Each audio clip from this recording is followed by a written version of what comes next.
Should we start? Yes. Thank you for coming to this reading on a Saturday afternoon in the spring. And thank you, Adriana, and the Arts Mid-Hudson organization for inviting us. Of course, it's our pleasure to have you all in our space today. And Adriana has set up some refreshments that you're welcome to help yourselves to.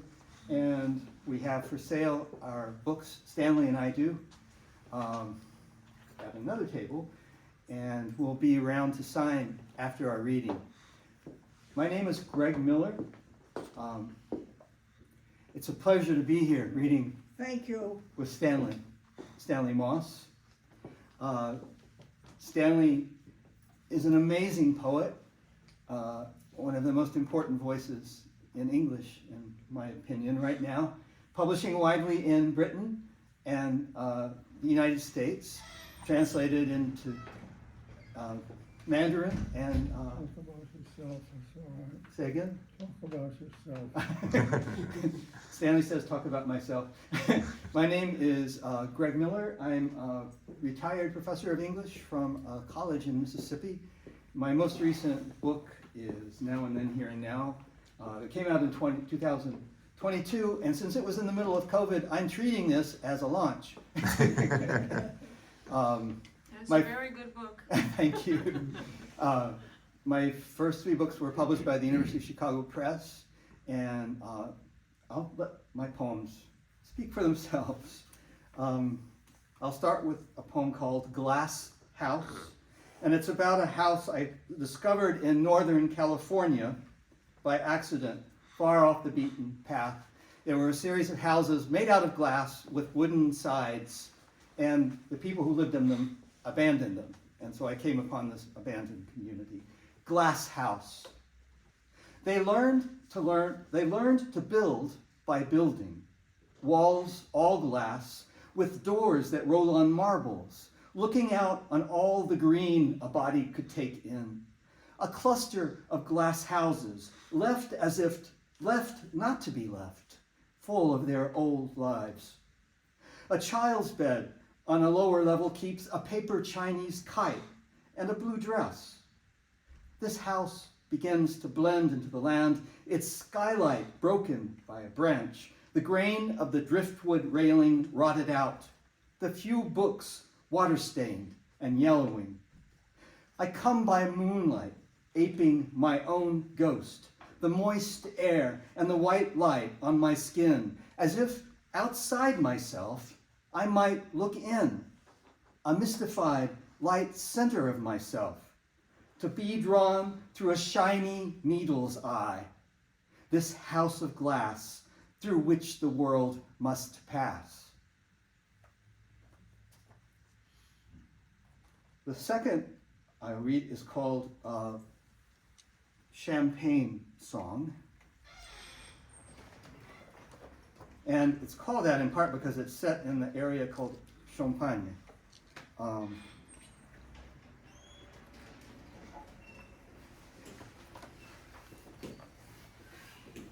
Join us. Yeah. Sorry. That's all right. It's great to have you. Rushed. Excuse me. Thank you. Champagne Song. A heron in black tie freezes, watches me wade in. A grinning, rib-skinny boy warns me the water's cold, creamy silt in my toes. I feel the flow in the river's heart carry me fast between the bridge piers. I snag the little metal ladder on the far side that leads up stone steps I know. I climb the bridge. The boy's grandfather fishes at a distance now. Steam clouds rise from twin cooling towers up the high blue sky. Wood ducks below me chasing minnows.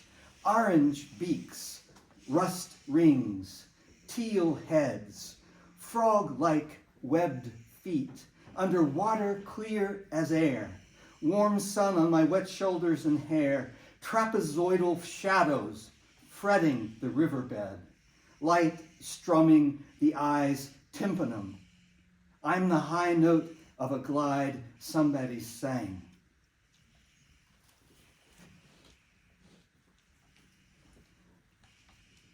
It's a kind of love poem.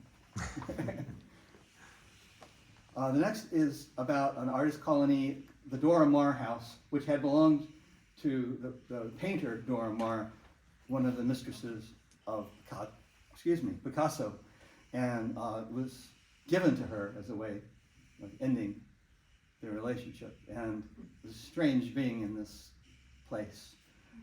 Some pictures of him and of him with a painting of Dora Maar on the wall of the place is part of what I'm talking about.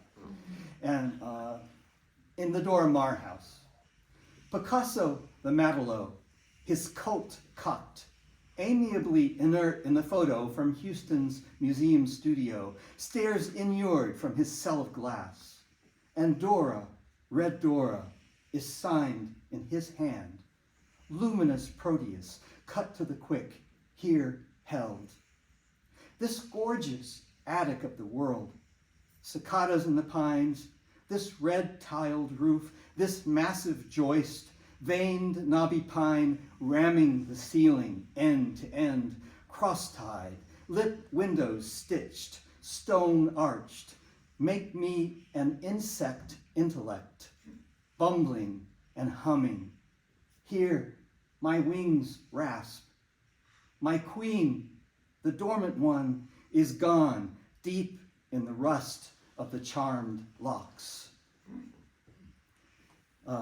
Kind of a private reference, was really hard for the curator to open the locks, and she said that they had to be cursed or blessed because they opened of their own will and didn't open when they didn't want to.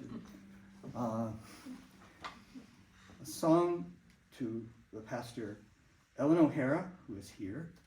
Love song to the retired pastor Ellen O'Hara. Just before August hurricanes, I spent hospital days with you. Nurses drew blood, took your temperature, blood pressure, oxygenation rates. Your lungs were hung with bloody apple orbs. You said you forgot your whys and wheres. Then to my sorrow you said, words leave me. You shrugged, I don't care. A crowd of druggists, orderlies, nutritionists, therapists, doctors stopped, confessed for their comfort, their conflicts, regrets, defeated failings. No matter who walks through your door, wherever you are, they are who they are. Your inquisitive smile drove crowds wacky one at a time, cheerier, better. You listened. You were miraculously interested. I'm sinfully proud that nurses called me your husband or son. Get better, I pray, my dear Ellen. Dear will not do. My darling is closer. I wheeled you out. This rambling poem is a door, a garden, a single wild rose for you, my unmiraculous 21st century chant. You tutored children fleeing African wars. Kwesi and Malega were the last to land. They adored you, asked for you. All American doors shut. They were driven from LaGuardia Airport in Queens. It was snowing. They had never seen snow. They looked to the sky, waved their uplifted hands, laughed. Another miracle. Really, there is no such thing. You stocked their apartment very practically with pots, toilet paper, towels, made their beds. Their cooked up okra and salted cod hooked our hearts. I hear your sweet Christian Mozarabic chant from 6th century Iberia, your half-Irish soprano's melismatic love song. It is a right and a good and joyful thing. Out of the door and down the hall, into a ringing dome, my skull, my skull. I didn't know there was such space and light. I was part Yorick. I knew myself better, not well enough. Now I know better, not well. From mad Irish literary stock, Manhattan and Staten Island reared, you are silly, after all, like us. You, poor dear, read my poems.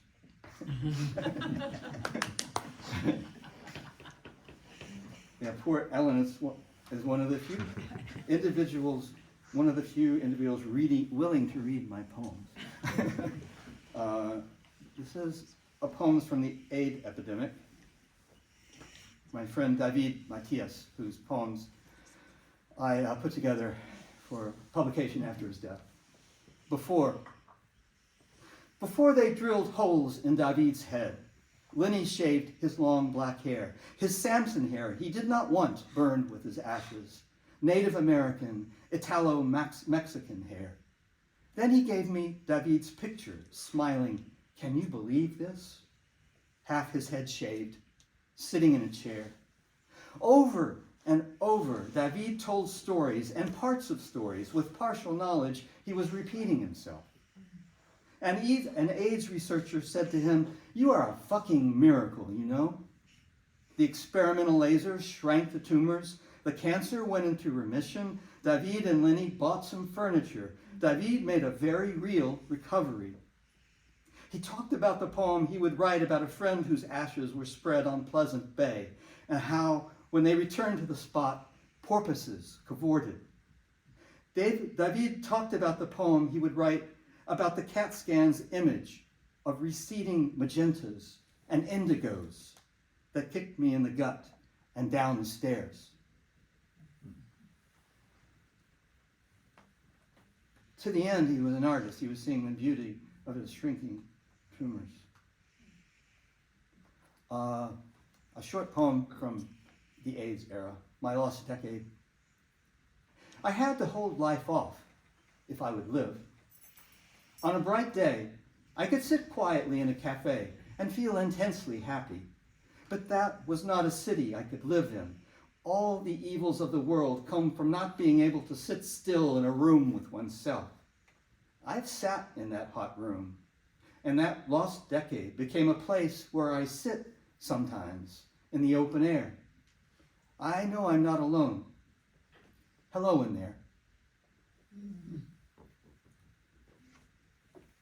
And this is a long poem for Stanley. I worked for Stanley for a few years when I first moved to the Hudson Valley. Thank you, Stanley. And I refer to Saint-Exupéry, which is this trope of monkeys, particularly in 18th century art. And I see myself as a monkey in an El Greco painting. And I describe Adam, the scrivener, who made errors all the time, and Chaucer wrote a poem about him making errors all the time. But I describe three of Stanley's poems, and what I see is Stanley's aesthetic. Not that it can be easily summarized. Monkey business.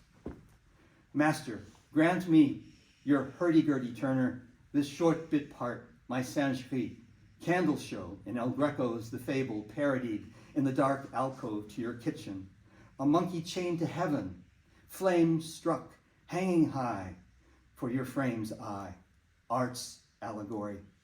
Life's short, and what's long's not so long. Regardless, though strong, grind, mind, find what you find, heart hold no crown high, heedless, Queen Isabella's garroting screw to the back of a Jew-infected Marano's head, clamped to time's chair, fear's bit. Flit bits of syllables, agreeable in savor, sense, master chef. Sear, simmer, serve, eat what you are. No less chef d'orchestre, mute, cut things, cry in your fire, find flavor, gratefully sing.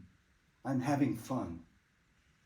But Adam, Chaucer's scrivener, much mars to scratch from papers. He lifts and carries, feeling the words alight on his cursed scalp. Your lights run, time's torn. Rutke's rage, that view, boy's greenhouse, ship, the proof, the flight. Kunitz, king to me, taught my youth. Mind yourselves. Keep what will keep you free. Eschew false duty. Kind he to my chattering monkey business, giving nor'easter blast and my rope ladder to climb, the barn loft colored glass, what lasts, free on the cape to begin, to make. Though you know well what I know glancingly, I give you back 3 paintings from your house. Like light, small still life, blue and black grapes clustered, pied bird that Spaniard heard in flight. Turn back always, new Zeuxis, whose painted fruits birds peck, shadow and light, volumetric illusion, my mockingbird. Next one is this painting. A Tuscan hillside burns, Tintoretto rusts, human forms draping the hill like Giorgione cloths beside the missing nude. She's everywhere, reclining nude, God's body, woman earth, harmonious, particular apparition, private, my peculiar imagination. I'll skip one painting. I conjure you, young, or this is what I do as you tell the story driving to New York, though I think surely I'm not getting this right as I hear you tell it. Your professor sneers at blacks and Catholics. You charge him with sedition. Who does he think he is? America? And you sing in the choir. The dean who screamed he'd screw you sends you back to the war, has drowned saving a drowning girl. You sing hymns, stand at the dead dean's casket's lion's feet. You look up into his busy, bushy nostrils, red hairs. Master, dealing masters, dead father's brother, bless me, sing, bring music from the black cave back. Let not your angry power strike me down, anger that works for the true, heart's spurs. Consort with many muses, to know art true, polytheist, lover of all false gods' powers you speak truth to, your own power too. My monkey mouth makes an O. Side by side in concave dark we watch the candle glow. I salute you, master. I scratch my head. Blue muse, where life's unfashionably true, where dark can't see it, let your flame be lit.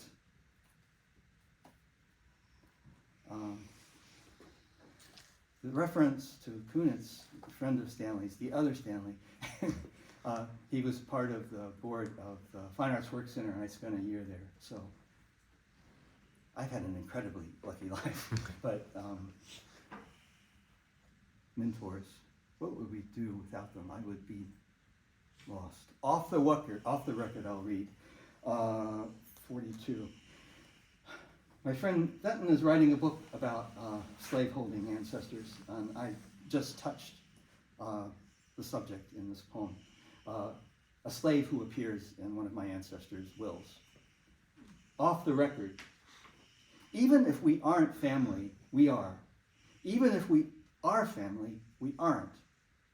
Near Lincoln's birthplace cabin, old Reverend Miller stopped to talk in that Greek temple on a hill where I worked summers for national parks. Reverend Miller said, when my father's white mother gave birth to my father, they were thrown in jail. My dad said, no, his face an open book. I never heard anything like that. In a family will, my great aunt tracked down in the county courthouse, I read Negro wench entered namelessly. I never heard a wretched thing about her. Even if we aren't family, we are. Even if we are family, we aren't.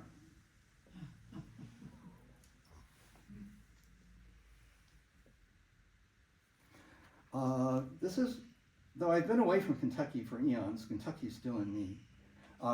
And this poem is about events in Louisville the last 7 years.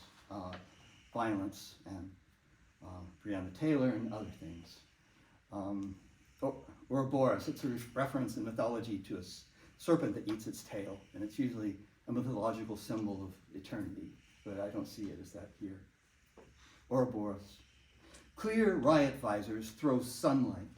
Though not in mourning, wearing black, troops raise batons, wield see-through shields. They advance, a Roman phalanx, and none breaks ranks. The police shoot reporters and their crew point blank on live TV with pepper spray projectile balls. Mr. Lawless, that really is his name, shoots 3-year-old Trinity, dead, playing in her dollhouse. A stray bullet kills David McAtee, 53, serving barbecue. EMT Breonna Taylor, gunned down by the police at home. At a march on Jefferson Square, a crazed cast-off's badge shot takes out Tyler Girth, taking photographs. What snake turns back on itself and bites its tail to make a hell of heaven on earth? Repetition without rebirth. Copper, lead, polymer, and steel. When Merton first stepped off the streetcar at Walnut and 4th, he wrote he found himself, knowing he'd loved these strangers, all walking around shining like the sun, the secret beauty of their hearts, in the face and blaze of a sun, the gate of heaven everywhere. Splendor night will not comprehend.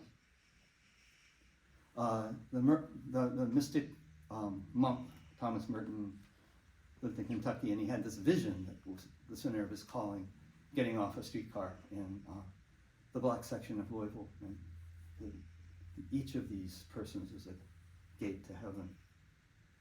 Just a couple more. 48, I've talked with my friend Larry and other people about these times. And one way of thinking about it is that we are already in a kind of republic.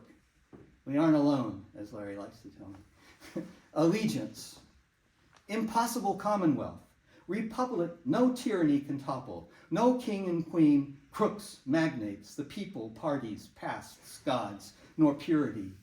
Mercy, I pledge myself to you. I abjure all utopias in your name. True pilgrim's rock. My fresh spring, brackish sands can't choke. No plantation, no chartered deed to accede to.